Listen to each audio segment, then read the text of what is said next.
Boa noite, pessoal. Boa noite.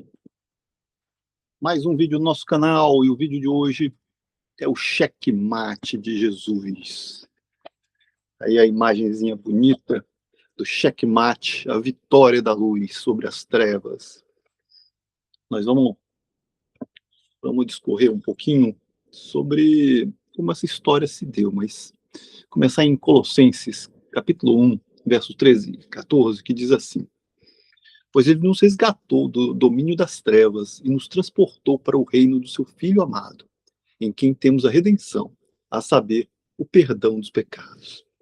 Carta de Paulo aos Colossenses, capítulo 1. Vamos lá, mas agora vamos para a história, né? Porque o checkmate você tem todo um jogo antes do checkmate. Então vamos começar a narrativa disso em Êxodo, capítulo 17, versos 14 a 16, que diz assim: depois o Senhor disse a Moisés: escreva isso num rolo, como memorial, e declare a Josué que farei que os amalequitas sejam esquecidos para sempre debaixo do céu. Moisés construiu um altar e chamou-lhe: o Senhor é minha bandeira.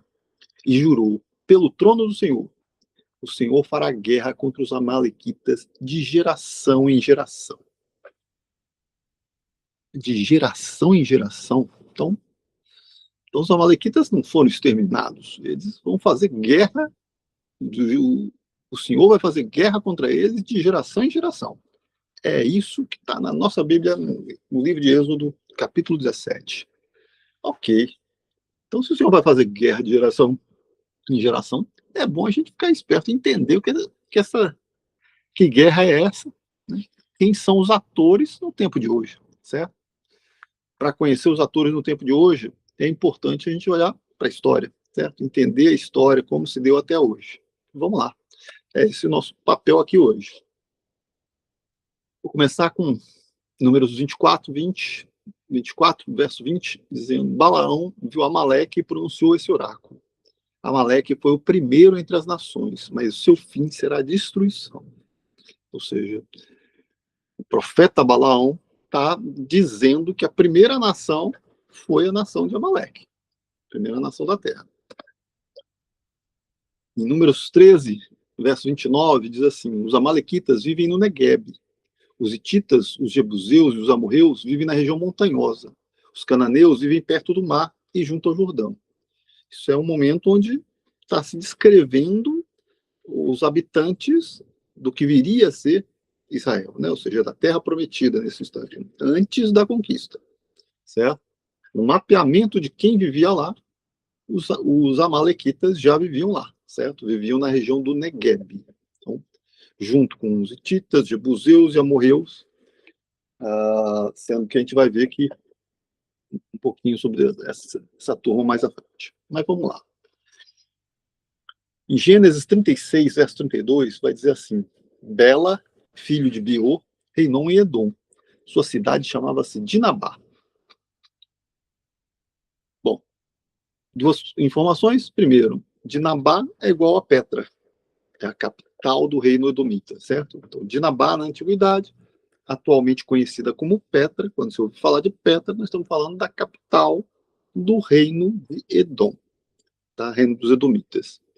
Mas se olhar no mapa aí à direita, você vai ver que o reino de Edom está em verde, e à esquerda dele tem, né, a esquerda na parte de cima tem o deserto do Negueb e o nome Amalekites, certo? Que é onde ficaram os amalequitas, certo? Então os amalequitas estavam ali na região do Negueb,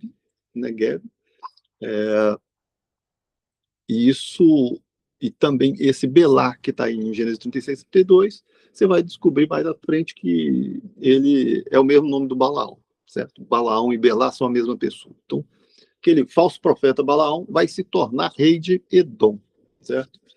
Vai se tornar rei de Edom na que é hoje conhecida a cidade de Petra. Ok, vamos mais à frente. Êxodo 17. Naquele dia, os amalequitas vieram atacar Israel em Rafidim. Moisés disse a Josué: escolhe alguns homens e vai combater contra os amalequitas. Amanhã estarei de pé no alto da colina, com a vara de Deus na mão. Josué fez o que Moisés lhe tinha mandado, combateu os amalequitas. Moisés, Arão e Ur subiram ao topo da colina. Enquanto Moisés conservava a mão levantada, Israel vencia. Quando abaixava a mão, vencia Amaleque. Ora, as mãos de Moisés tornaram-se pesadas, pegando então uma pedra, colocaram-se debaixo dele para que se sentasse. E Arão e Ur, um de cada lado, sustentavam as mãos de Moisés. Moisés com as mãos para o alto, os israelitas venciam. Se baixasse as mãos, os amalequitas venciam. Assim suas mãos não se fatigaram até o pôr do sol. E Josué derrotou Amaleque e sua gente a fio de espada. Palavras do Senhor, graças a Deus. Bom, essa narrativa está acontecendo em Refidim, antes mesmo de chegar ao Sinai. Os israelitas saíram do Egito, né, no início do Êxodo, atravessaram o Mar Vermelho, e antes de chegar no Sinai, eles vão ter essa batalha em Refidim. Tá? Então, é esse o contexto dessa batalha. Bom, eles estão batalhando, a gente está vendo os amalequitas tomando a terra prometida, né, na terra prometida. Mal eles botam o pé para fora dos egípcios, os amalequitas vêm para cima. De onde vem essa história? Essa história fica, né, a Bíblia deixa implícita que é uma história antiga, né, tem muita história por trás. E o ponto que eu queria chamar a atenção é Cainã, certo? Cainã, filho de Arfaxade, ele, segundo o livro de Jubileus, no capítulo 8, ele encontrou as inscrições antigas dos vigias, né, gravadas em rochas após o dilúvio. Ele transcreve os ensinamentos proibidos sobre astronomia, presságios, magia para novas tábuas, e esse ato preservou o conhecimento corrupto dos anjos caídos, ocultando o de Noé e trazendo pecado novamente à terra. Isso está lá no livro de Jubileus, capítulo 8. Ora, essa astronomia, presságio, magia, são todas práticas que vão ser identificadas no reino edomita mais à frente, tá? Então, só para a gente ver que o que nós estamos falando aqui, quando a gente está falando de amalequitas, não é apenas um ramo de irmãos dos israelitas, né, parentes próximos dos israelitas, mas um ramo caído, né, um ramo caído que foi buscar, né, conforme narrado em Jubileus 8, encontrou, né, e preservou práticas que tinham gerado Deus acabar com a humanidade através do dilúvio, certo? Então a prática retomou. A prática antediluviana reapareceu pós-dilúvio. Só que dessa vez Deus tinha prometido que não ia exterminar a terra com água, não. Certo? Não com água. Então, vai começar toda uma batalha a partir daí. Essa batalha, é importante que a gente entenda qual é a estratégia malequita, né, nos tempos de hoje. Certo? Qual é a estratégia malequita que lá de trás, começou lá de trás e persiste nos tempos de hoje. Vou passar um pouquinho sobre ela. Materialismo cientificista. Homem convencido que o mundo é apenas matéria e acaso. Matéria é observável, tudo é redutivo a partículas físicas, tudo do mundo empírico, tangível, acaso e evolução, sem design intencional, mutações aleatórias e seleção natural, ordem emergente sem propósito. A convicção do homem, o mundo é um sistema fechado, a consciência é um processo neural, visão mecanicista da realidade. Em suma, Deus está fora dessa equação, certo? Engenharia social e o controle da igreja, um mecanismo nefasto para silenciar a voz profética. Estratégia de intervenção, distorção e manipulação da opinião pública, infiltração e pressão institucional, promoção de divisão interna. O objetivo? Abafar a mensagem do evangelho. Neutralização do caráter transformador da igreja, soterramento dos valores fundamentais do evangelho. Criação de uma igreja conformada e dócil. Atacando a igreja para que ela seja uma igreja conformada e dócil, e com isso, o poder do evangelho seja enfraquecido. Cultura do narcisismo, o eu como a própria divindade, a idolatria moderna do indivíduo, manifestação do egocentrismo, a busca incessante pela validação social, a obsessão pela imagem e aparência, o indivíduo como seu próprio padrão moral. Consequências e o objetivo final: neutralização do senso de comunidade e transcendência, soterramento dos valores espirituais e altruístas, a criação de uma sociedade fragmentada e isolada. Apagamento da memória e das raízes, um ataque à história e às novas gerações, mecanismo de apagamento histórico, escrita ideológica do passado, remoção de heróis e monumentos, manipulação de currículos educacionais, efeitos na juventude desorientada, falta de pertencimento, identidade raiz, perda de referências morais e culturais, sociedade sem memória coletiva. Tudo isso não é à toa. Isso tudo que ocorre, que você identifica, visualiza na sociedade atual, não é à toa. É uma estratégia amalequita. E eu vou mostrar que é. Quem são os amalequitas nos tempos de hoje? Nos tempos de hoje.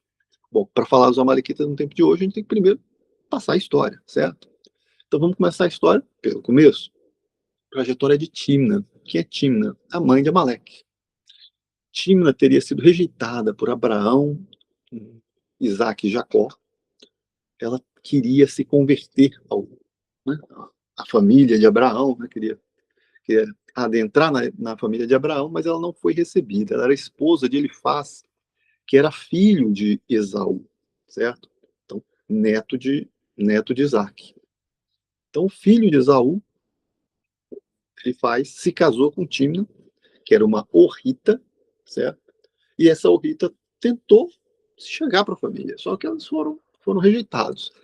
Isso é, digamos assim, tradição judaica, né? Esse fato deles terem rejeitado Timna.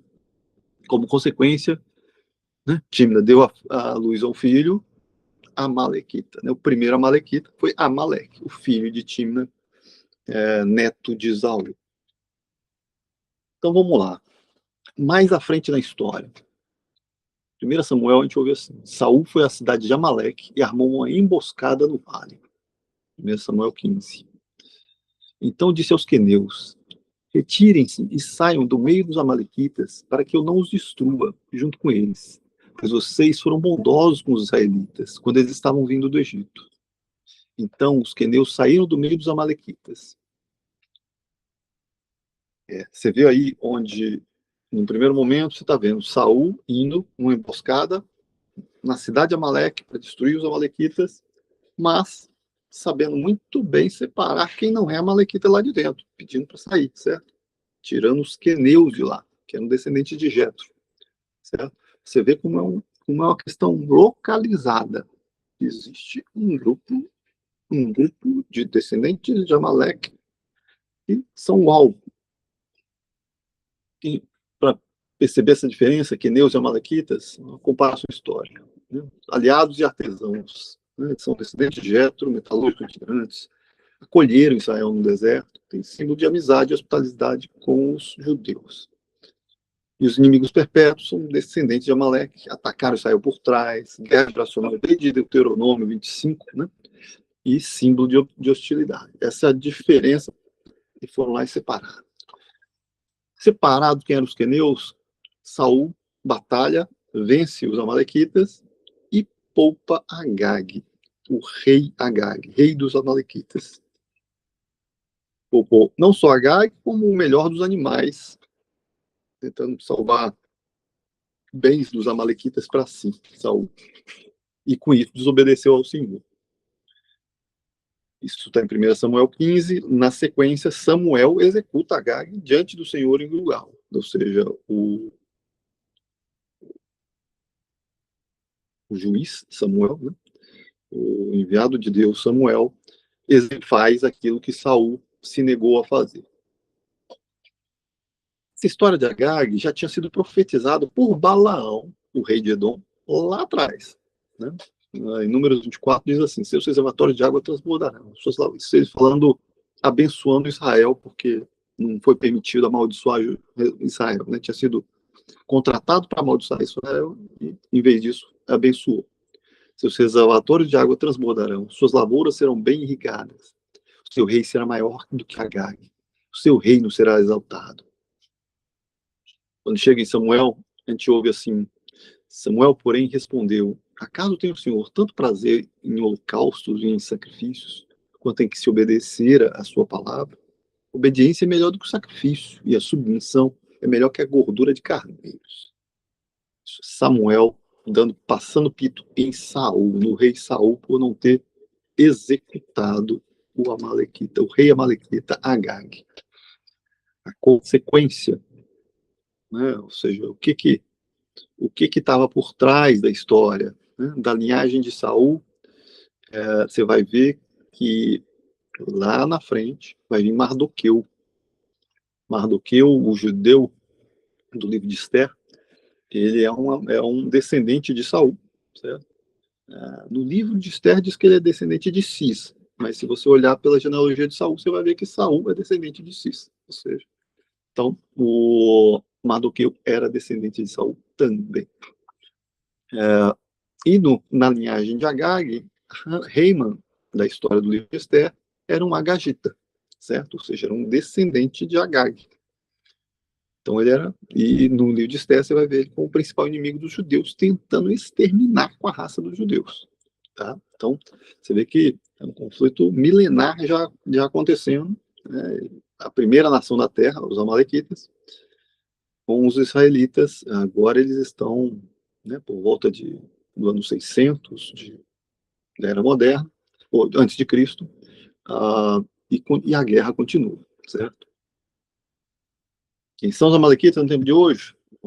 Vamos estudar um pouco mais. O que a gente vai estudar? O casamento de Esaú e Basemate. Quem é Basemate? Basemate é a filha de Ismael, uma ismaelita. O casamento teria ocorrido logo depois da morte de Ismael, e aí tanto que, né, no casamento ela foi entregue, né, por Nabaiote, que era o filho primogênito de Ismael. Então,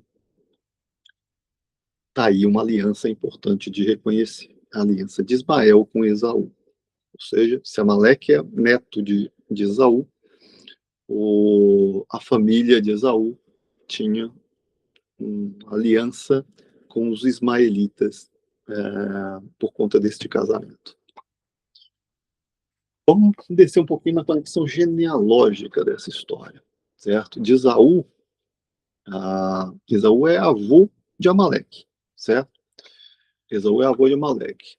O irmão mais velho de Amaleque é Zepo. O irmão mais velho de Amaleque é Zepo. O Zepo, os dois eram filhos de Elifaz, com Timna, né? Aquela que a gente viu no começo. E Zepo, ele vai ser bisavô de Latino, certo? Existem fontes que apontam que Zepo era o avô de Latino. E quem é Latino? Bom, Latino ia dar origem aos povos latinos, mais especificamente do rio Tibre, certo? Ele é ascendente, né? Ou seja, da descendência dele vem Réa Silva, a mãe de Rômulo e Remo, lá de Roma. Tá? Então, para a gente entender um pouco da sequência que vem. Por que a gente fala isso? Porque Amaleque, né? Amaleque foi atacado e a tribo foi descaracterizada, digamos assim, né? Deus botou os amalequitas para correr e então o que sobrou foram os edomitas, certo? Cujo Zepo era o principal expoente. Então os edomitas se tornam, né, a casa dos amalequitas, né? Eles estão lá dentro. Nem todos os edomitas são amalequitas, mas os amalequitas estão dentro dos edomitas a partir de agora. Essa é a primeira informação. E os edomitas se infiltram na origem de Roma. Bom, além da origem de Roma, se a gente evoluir um pouquinho só, agora para o tempo de Salomão, um pouquinho só, eu estou dizendo de 300, 400 anos, certo?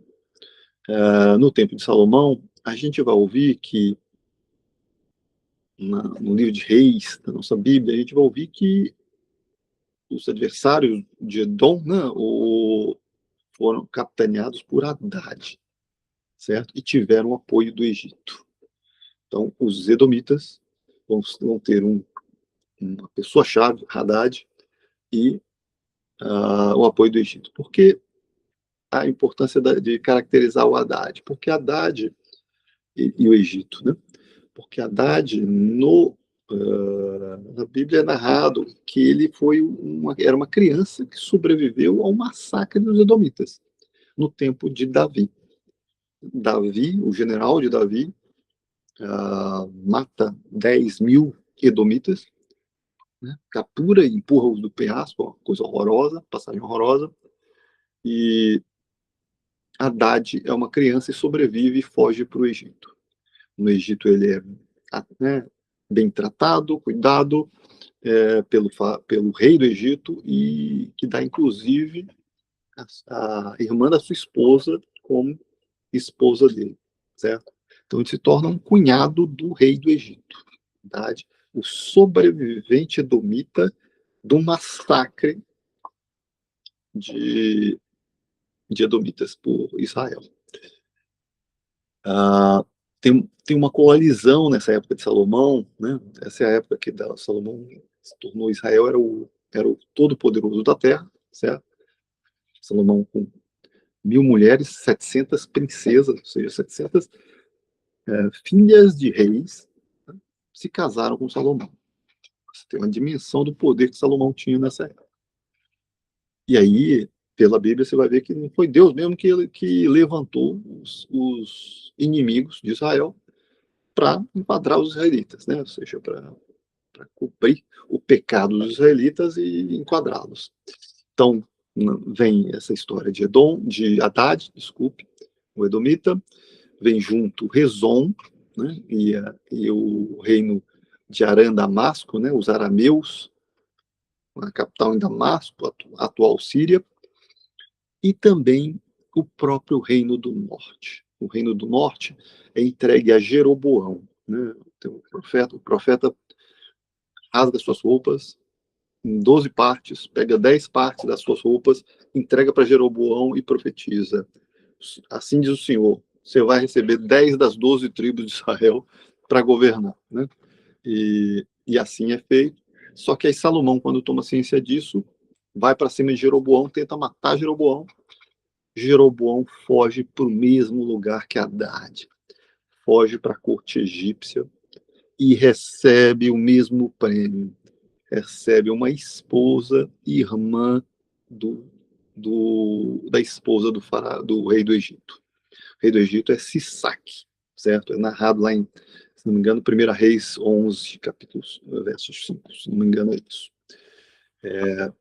Sisaque, então, é o líder dessa coalizão, é o articulador da coalizão, digamos assim, e o líder é Haddad, né, que é o edomita que vai mais na frente. Uma criança que viu a sua nação inteira ser dizimada, né, pela nação de Israel. Bom, o conflito está correndo solto e a gente está vendo, né, esse conflito. Então é Israel de um lado, os edomitas de outro, dentro dos edomitas, os amalequitas. Bom, a história vai contar que logo depois de Salomão, né, logo depois de Salomão e essa coalizão que se formou contra ele, Jerusalém é destruída, a tribo de Dan claramente bandeia para os fenícios e passa a liderar os fenícios. Então, um braço dos israelitas se tornam os fenícios e começa a conquista do mar Mediterrâneo. E essa conquista do mar Mediterrâneo vai ser feita por essas lideranças que nós falamos. Haddad, Sisaque, os próprios fenícios que eram da tribo de Dan. E é nesse momento que surge a nação grega, né? Os gregos, os povos gregos, as cidades gregas vão nascer daí, dessa conjuntura, tá? Então, os gregos, a história dos gregos é uma história desses inimigos de Israel levantados no tempo de Salomão. Os Danaus, né, que eram claramente liderados pela tribo de Dan, chegam constituem Argos, mas os povos são liderados, é uma coalizão, certo? Tem os egípcios, tem Haddad, tem essa turma toda está constituindo os povos gregos, que vão se tornar uma supernação.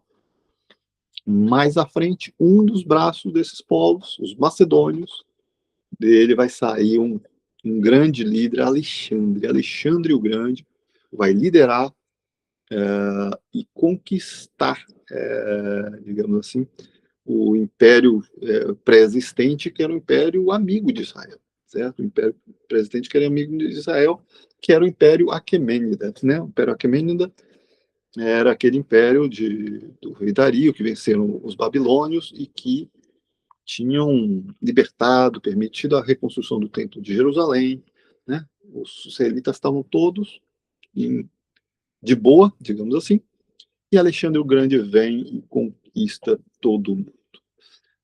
Tem uma passagem bonita que no livro de Flávio Josefo conta que quando ele passou pela Judéia, quando ele viu o sumo sacerdote de Israel, que ele se ajoelhou e, né, fez reverência, porque disse que as conquistas deles começaram com um sonho, e no sonho aquele sumo sacerdote estava presente. Ou seja, ele sabia que era o Deus de Israel que tinha dado a ele a conquista do mundo. Essa é a narrativa de Flávio José, uma passagem bonita, mas aí Alexandre o Grande, né, com os gregos, está conquistando todo mundo, conquista todo mundo presente. Da descendência de Alexandre vai vir Antíoco Epifânio IV.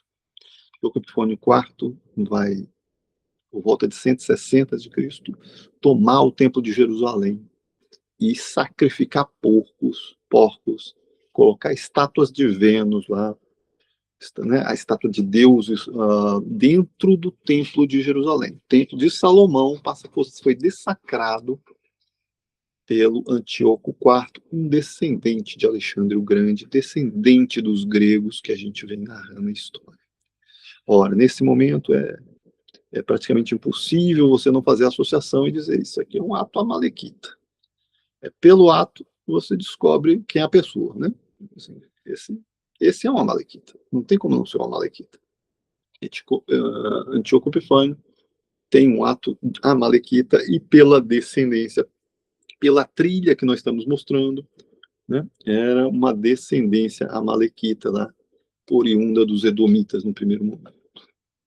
Mas vamos lá. Mas Deus não está parado, Deus está agindo, Deus nos bastidores, Deus está criando os seus planos alternativos. Da mesma forma que ele levanta inimigos para a nação de Israel, ele monta planos alternativos para conseguir o seu plano. Os gêmeos de Tamar, lá atrás, Tamar e Judá tiveram filhos gêmeos, está lá em Gênesis 38, verso 29. Pérez e Zerá.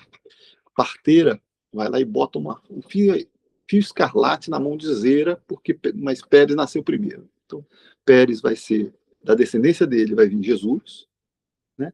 Ele significa ruptura, o nome dele, certo? E Zera vai para um caminho diferente. E vai para um caminho diferente com uma fita escarlate no seu pulso.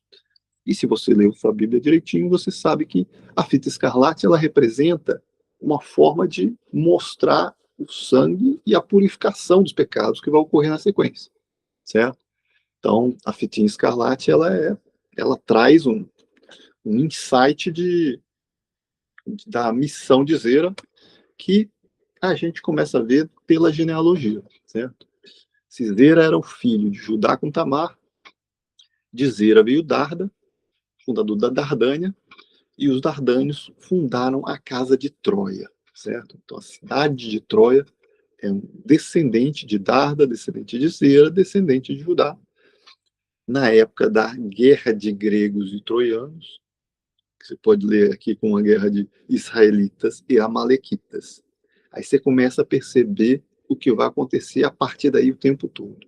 A partir daí, as lutas que tinham sido informadas por Deus, né, que de geração em geração teria guerra com os amalequitas, né, as guerras de israelitas e amalequitas acontecem e a gente nem sabe que elas estão acontecendo. Por quê? Porque tem um disfarce, né? Eles estão sempre com um disfarce. Disfarce de descendentes de Zera, disfarce dos descendentes de gregos, de romanos, e E no final das contas, é a guerra de Amaleque com os israelitas, profetizada por Deus lá no começo, para Moisés. Então, de Príamo, rei de Troia, durante a guerra de gregos e troianos, um descendente dele, Enéas, vai se casar, vai ser esposo de Lavínia, né? E vai fundar uma linhagem que vai dar em Roma, certo? De novo vai dar em Roma. A questão é, ele é esposo de Lavínia, que é filha de Latino, aquele que nós narramos antes, certo? Então, naquela primeira genealogia que a gente mostrou de Esaú, Zepo, né, o irmão de Amaleque, veio Latino, de Latino vem Lavínia, que vai se casar com Enéas, um descendente de Judá, de Zera, de Darda e Príamo. Ou seja, é Deus juntando também os sangues, né, tentando unificar e purificar. O papel de Zera começa a ficar claro, certo? A fitinha escarlate, ou seja, purificar esse sangue amalequita ao longo dos tempos. Então, um ponto-chave dessa história até aqui, para dar um subtotal nessa história até aqui, é entender os povos do Rio Tibre antes de Roma e Remo, certo?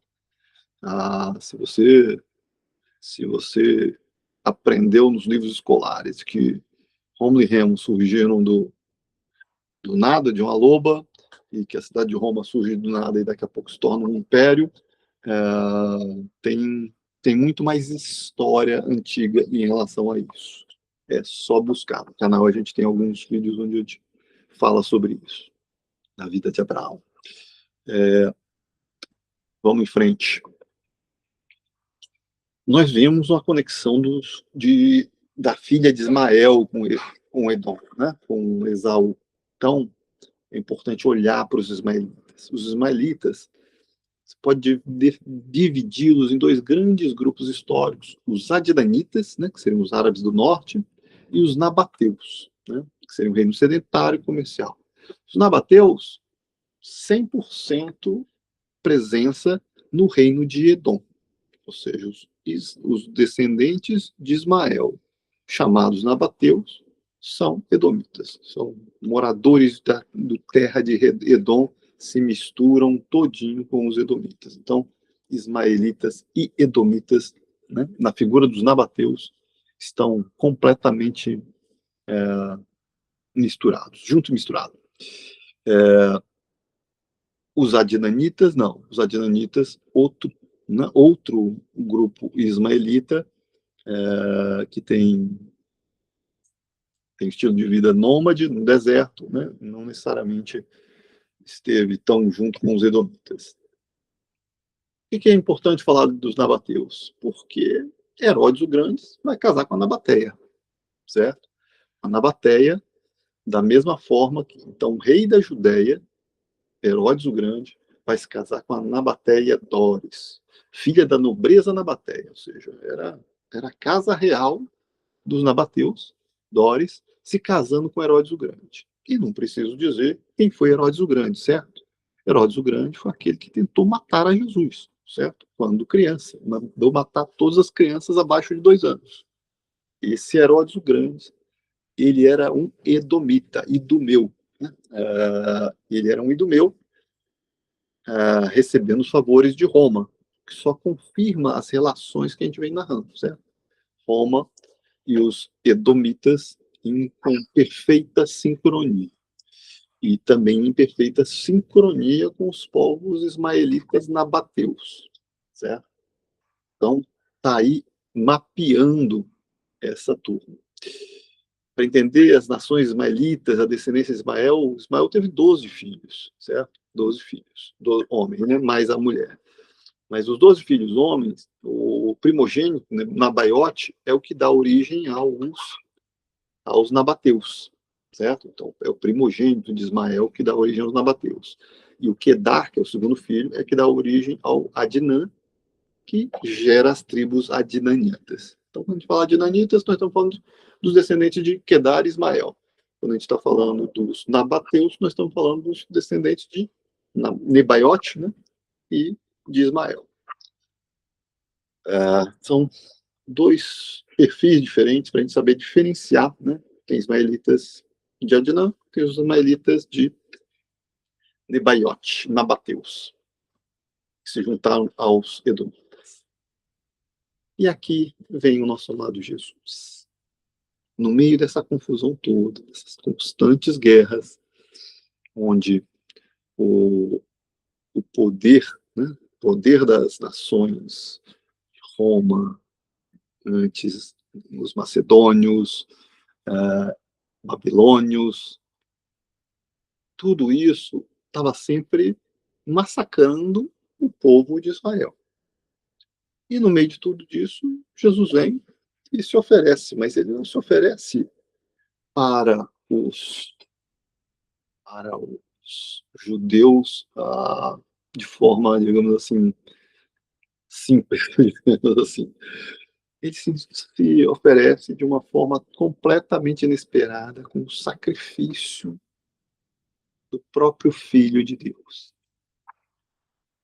Nesse momento, e o discurso de Jesus, se você observa o discurso de Jesus, todo o seu ministério, você vai ver que ele o tempo todo fala que ele veio para as ovelhas perdidas da casa de Israel. Para isso que ele veio. Só que as ovelhas perdidas da casa de Israel estão misturadas nas nações, certo? As nações, eles se misturaram completamente nas nações. Então, ele sou eu, é você que está me ouvindo, somos todos as ovelhas perdidas da casa de Israel. E esse é o checkmate de Jesus. Ou seja, ele mostra que essa constante guerra não é o plano de Deus. O plano de Deus é o plano de uma vida sacrificial, onde a gente dá outra face, a gente permite, né, que os nossos inimigos nos vençam, que eles nos ataquem. Por quê? Porque a gente confia em Deus. A gente não vai guerrear mais. A guerra entre israelitas e edomitas não tem mais a sanção de Deus. O caminho embora é o caminho do exemplo de Jesus. Vamos ver como é que esse exemplo é na prática, a morte dos apóstolos. Os 12, vamos olhar para os apóstolos.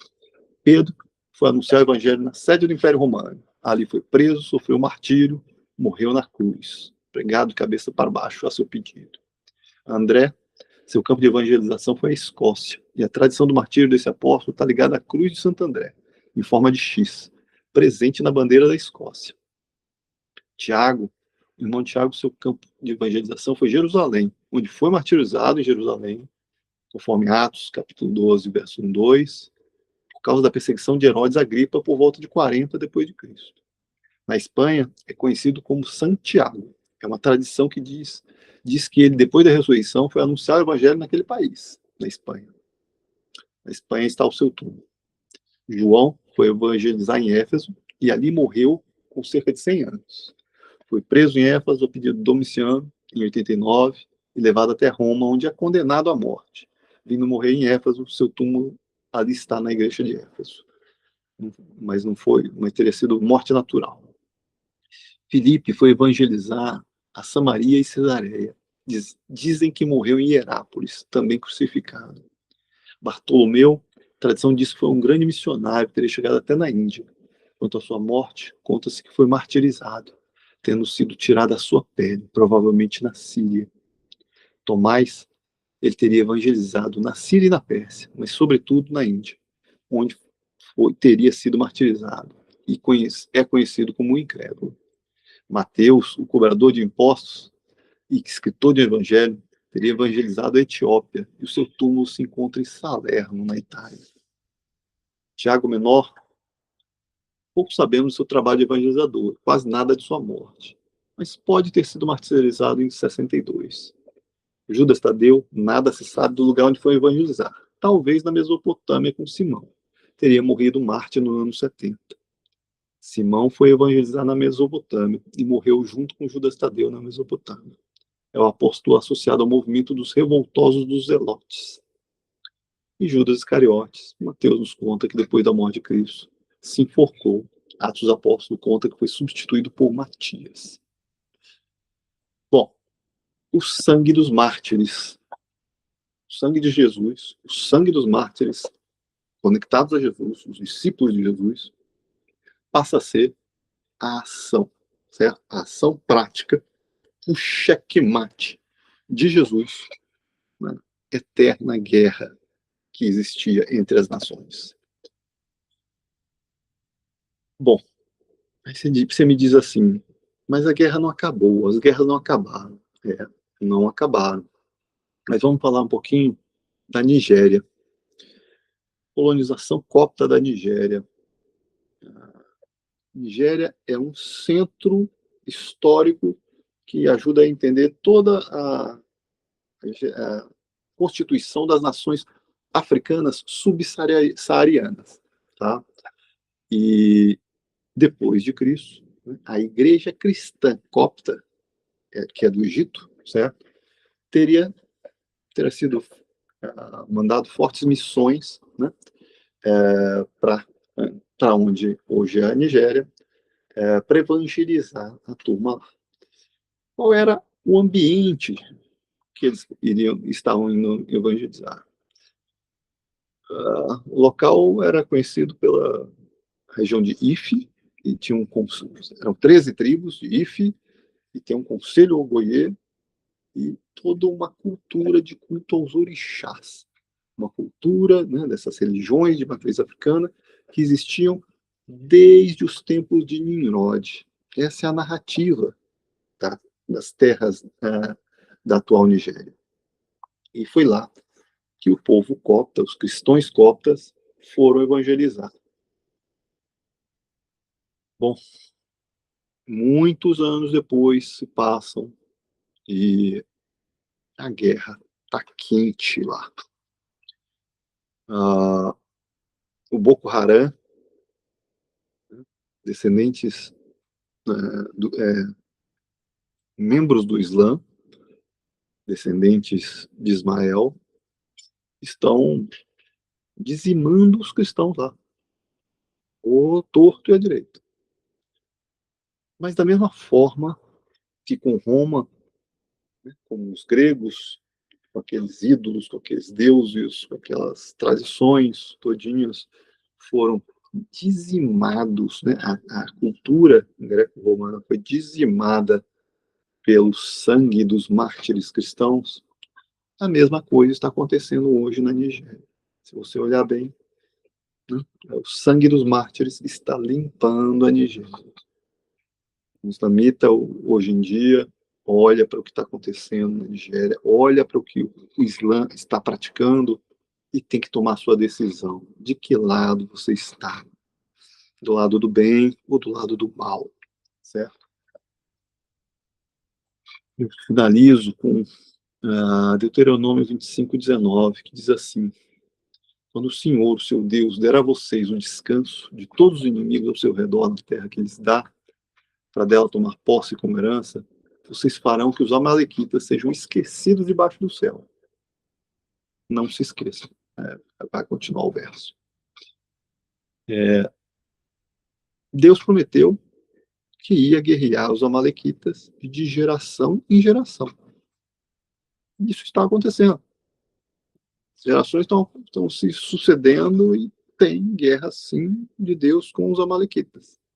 A questão-chave é ter discernimento, né, para enxergar essas guerras acontecendo e lutar com as armas que Jesus nos instruiu a usar. O Evangelho de transformação, o Evangelho da graça, do amor de Jesus, do amor de Deus pela humanidade. Um Deus tão poderoso e ao mesmo tempo tão misericordioso, que envia o seu único Filho para que todo que nele crê não pereça, mas tenha vida eterna em Jesus. Esse é o checkmate. Esse é o checkmate que Jesus deu naquela cruz e com seus seguidores. Convoco você, meu irmão, una-se nessa batalha. Nessa batalha, nossas crianças, nossas famílias estão sendo constantemente atacadas por uma ideologia de desconexão com a história, desconexão com a Bíblia, desconexão com Deus e individualização, estimulando, né, ao individualismo, né, e voltar-se para si e não olhar para o Deus que te criou. Isso não é à toa que está no mundo, isso não é à toa que isso tá cerca a todos nós, isso não é à toa. Isso são os inimigos de Deus, que estão tentando provar para Deus que nós não somos merecedores. E nós, com o sangue do Cordeiro, temos que ir a Deus com as nossas vestes branquinhas para dizer: meu Senhor e meu Deus, eu pleitei o sangue de Jesus para entrar aqui na sua presença. Abre suas portas para mim, meu Pai, me ouve. Eu venho coberto pelo sangue do teu Filho. Venho falar respeitando, aceitando como Senhor da minha vida o teu Filho, Jesus, o Cristo, aquele que nos redimiu. Espero que vocês percebam como a herança de Amaleque tem seus dias contados e como a vitória de Cristo naquela cruz também tem dias contados para ser resgatada, para que a taça venha para a mão de Cristo. O retorno dele em poder e glória está próximo. Nós temos que estar ansiosos na expectativa e espalhando a mensagem do Evangelho. O Evangelho da graça. Deus é bom, Deus é maravilhoso. Deus se sacrificou naquela cruz por nós. Assumiu todos os nossos pecados. Nós só precisamos aceitar isso. Ter humildade, arrependermos dos nossos pecados e buscarmos a Deus. Um grande abraço, gente. Fiquem todos com Deus. Que Deus os abençoe.